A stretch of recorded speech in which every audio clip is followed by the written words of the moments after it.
तर मुंबई गोवा महामार्गावर अवजड वाहतुकीसाठी बंदी राहणार आहे। गणेशोत्सवासाठी कोकणात येणाऱ्यांना ही सुविधा प्रवास सुखकर व्हावा यासाठी प्रशासनाची तयारी पाहायला मिळते।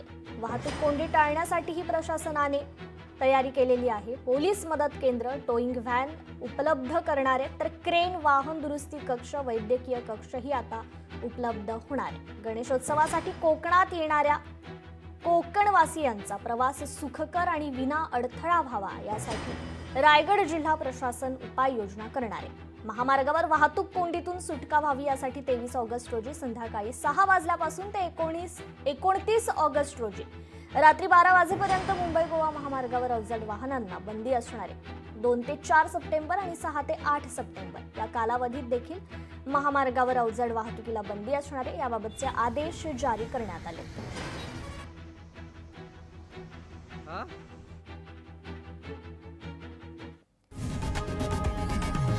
लोकशाही मराठी ऐका, पहा, जागरूक रहा।